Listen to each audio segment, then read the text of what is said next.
इस संगठन में अभी तकले ना रुआ एनडीए के मजबूती से कह सकीले कि के रही और ना महागठबंधन में कह सकीले कि के रही। एक बात तो तय मानल जाता कि चिराग पासवान के जो भीतर के भावना रहे वो जाग गई बा और जगावे वाला में सब लोग बा।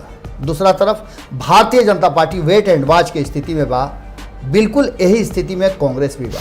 यह राजनीति के दिशा कहाँ जा रहा बा रुआ खुद अंदाजा लगा सकता नहीं कि अब की हाली परिवर्तन राजनीतिक रूप से हर दल चाह रहा बा। एक अलावे नीतीश कुमार के चुप्पी बहुत ज़्यादा परेशान कर रहा बा। रणनीति ओकरो से ज़्यादा परेशान कर रहा बा और एनडीए खेमा जना में नीतीश कुमार जी वर्तमान स्थिति में बाड़न ओकरा में भी जम करके हंगामा हो रहा बा।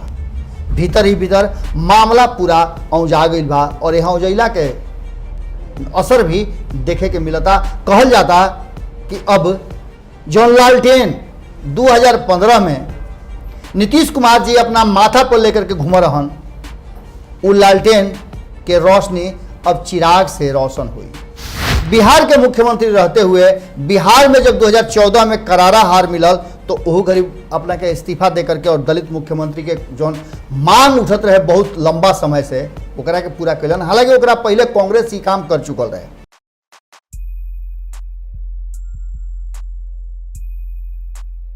उग गईल बा भूख बेकारी गली और चौराहा पर, सियासत हलकान बड़ुए मंदिर मस्जिद गुरुद्वारा पर। गोला तनी हेरा से अभिनंदन बोलो कि अपना कार्यक्रम जना के नाम है खूटा ठोक के। मौसम के मिजाज बदलता और बैसल बदलता कि जौना में रुआ देखलो होगा कि 56 कोट बरखा होता लेकिन ओकरा बावजूद नीतीश जी के बिजली से बेसी आकाशीय बिजली कड़कता और रोशनी पूरा जम के हो रहा बा। वैसे ही मौसम के मिजाज के साथ साथ बिहार के राजनीतिक मिजाज भी बदले वाला बा। लगातार हुआ देख लो कब चर्चा जम के चल रहा बा। के केने जाई के केने कूदी मारी, केहू कुछ कहता केहू कुछ कहता, लेकिन ये सब बात के बीच में जौन बात समझ में आवता रउआ हमरा सबके वो एक बात तो तय नजर आवता कि 15 साल के बाद नीतीश कुमार के लेकर के असंतोष के भाव ज़्यादा बा। निश्चित रूप से रुआ जानता नहीं कि परिवार में जब मालिक लगातार परिवार के चलावेला तो कहीं ना कहीं एगो जगह आ जाला जहां सब कोई के संतुष्ट कईल और भइल दोनों मुश्किल हो जाला। एक अलावे नीतीश कुमार के चुप्पी बहुत ज़्यादा परेशान कर रहा बा। रणनीति ओकरो से ज़्यादा परेशान कर रहा बा और एनडीए खेमा जना में नीतीश कुमार जी वर्तमान स्थिति में बाड़न ओकरा में भी जम करके हंगामा हो रहा बा। भीतर ही भीतर मामला पूरा औंजा गई बा और यहाँ औजैला के असर भी देखे के मिलता। कहल जाता कि अब जॉन लालटेन 2015 में नीतीश कुमार जी अपना माथा पर लेकर के घूम रहन, वो लालटेन के रोशनी अब चिराग से रोशन हुई। यानी कि रुआ समझ रहा बानी कि मामला अब दूसरा तरफ जा रहा बा और ये बात के और ज़्यादा मजबूती के साथ ऐसे कहल जा रहा बा कि एक लंबा चुप्पी बार बार कोऑर्डिनेशन कमेटी के बात कैला के बाद जीतन राम मांझी के भी अब स्वर उठे लागल बा कि बिहार में दलित मुख्यमंत्री होके। रुआ लोग के याद हुई कि ऐसा काम नीतीश कुमार जी ऑलरेडी कर दिल रहा। ये मांग बहुत पुरान रहे, कोनो नया मांग ना रहा। रुआ लोग के याद हुई कि रामविलास पासवान नीतीश कुमार जी जब 2000 में मुख्यमंत्री के शपथ ले रही तोनों घड़ी दलित मुख्यमंत्री एगो मुसलमान मुख्यमंत्री के चर्चा छेड़ले रहन और यह कारण रहे कि वो चाबी लेकर के फरार हो गई रहन। एक अलावे बहुत सारा बात भइल, राजनीतिक बहुत सारा ऐसा घटना बा, बहुत ऐसा बयान बा जो बयान के हमेशा कोट के जाला और चुनाव के समय में उस बयान के बड़ा जरूरी हो जाला।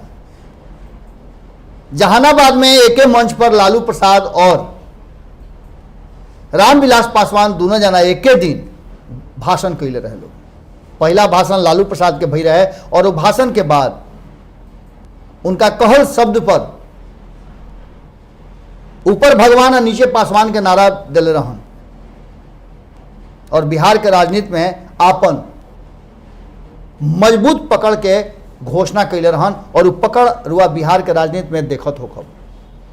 रामविलास पासवान हमेशा केंद्र में सत्ता में रहे वाली जौन भी गठबंधन होके वो गठबंधन के हिस्सा रहल बड़े, अपना शर्त पर राजनीति करे के भी जानल जाले और वह देखले हो कब कि मौका मिलला पर वो इस्तीफा देवे वाला काम भी कैले बड़े। हालांकि इस्तीफा तो कई हाली नीतीश कुमार जी भी दिले बड़े। रेल मंत्री रहन तोना घरी भी इस्तीफा दिले रहन रेल डिरेल भैला के चलते। बिहार के मुख्यमंत्री रहते हुए बिहार में जब 2014 में करारा हार मिलल तो ओहू घरी अपना के इस्तीफा दे करके और दलित मुख्यमंत्री के जौन मांग उठत रहे बहुत लंबा समय से ओकरा के पूरा कैलन। हालांकि ओकरा पहले कांग्रेस ही काम कर चुकल रहे, रामसुंदर दास के दलित मुख्यमंत्री बना चुका रहे। अब इस सब के बाद बिहार में जौना तरीका से एकदम सुनियोजित ढंग से पूरा प्लानिंग वे में, जहां एक तरफ बीच बीच में चिराग पासवान छोटा छोटा गोटी फेंक करके और पानी में हलचल पैदा कर देता है, वो ये कहीं ना कहीं तेजस्वी सरकार पर हमला करे में पीछे नहीं खन हटत। हालांकि हमला में उनका साथ सबके मिला था। लाख कहल जाता कि महागठबंधन में दुराव बा। महागठबंधन के नेता लोग एक बार फिर से दिल्ली में जुटान कैले बा। वो जुटान के बाद जब बयान आई तो निश्चित रूप से वो बयान के असर और मतलब निकले के चाहिए। हिंदुस्तानी आवाम पार्टी के मुखिया जीतन राम मांझी एक बार फिर से भले अब कोऑर्डिनेशन कमेटी के बाद वो किनारे कर दिले होकस, लेकिन दलित मुख्यमंत्री के आवाज़ उठा के वो कहीं ना कहीं एगो बड़ा बात कह दिले बड़े और ये बात बड़ा प्रासंगिक नजर आवता। ऐसे कि दूसरा तरफ यह बात कुछ दिन पहले चिराग पासवान के लेकर के पप्पू यादव कहले रहन और पप्पू यादव वो सब शख्स बड़े जौन की कभी जीतन राम मांझी के तीसरा मोर्चा के मुखिया के रूप में स्थापित करे खातिर उनका दरवाजा पर कई हाली सीकरी खटखटौले। बिहार के राजनीति में दू धारा बहुत मजबूती से चल रहा बा, जो एगो नीतीश कुमार और दूसरा लालू प्रसाद यादव। ये महाभारत के जो रचना हो रहा बा एकरा में हर कोई आपन आपन शक्ति संचय करे में और आपन आपन हिम्मत दिखावे खातिर अपना के संयमित कर रहा बा, अपना के संगठित कर रहा बा। इस संगठन में अभी तकले ना रुआ एनडीए के मजबूती से कह सकीले कि के रही और ना महागठबंधन में कह सकीले कि के रही। एक बात तो तय मानल जाता कि चिराग पासवान के जो भीतर के भावना रहे वो जाग गई बा और जगावे वाला में सब लोग बा। दूसरा तरफ Bharatiya Janata party wait and watch की स्थिति में बा। बिल्कुल यही स्थिति में कांग्रेस भी बा। अब के अली कांग्रेस के प्रवेश बिहार चुनाव में बड़ा जल्दीबाजी में हो गई बा। राहुल गांधी के बात कर ली या फिर सोनिया गांधी के, उनका प्रवेश बिहार के राजनीति में जरूर हो गई। लालू प्रसाद के अनुपस्थिति में सोनिया गांधी एक बड़ा प्रयास के ले रही है विपक्ष के एकजुट करे के और यह प्रयास के ही कारण बा कि चुनाव आयोग से गुहार लगावे खातिर 9 दल एक साथ बैठे में सफलता प्राप्त की गई। ये सब बात जौन बा नीतीश कुमार के कहीं ना कहीं भीतर ही भीतर चिंता बढ़ा रहा बा। हालांकि चिंता तो कहीं ना कहीं भारतीय जनता पार्टी के भी बढ़ रहा बा।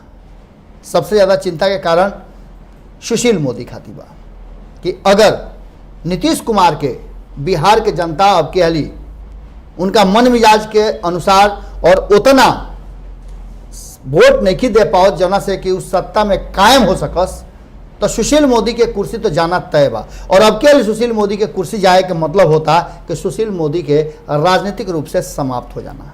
ऐसा कभी ना चाहिए सुशील मोदी। और सुशील मोदी के राजनीति समाप्त हुई तो निश्चित रूप से नीतीश कुमार के भी राजनीति समाप्ति की ओर चल जाएगी। जदयू में बहुत सारा ऐसा नेता बाड़े जौन वेट एंड वॉच के स्थिति में बाड़े। बहुत लोग कुर्ता पैजामा सिया के बैठल बा कि उनका केंद्रीय मंत्रिमंडल में जगह मिली।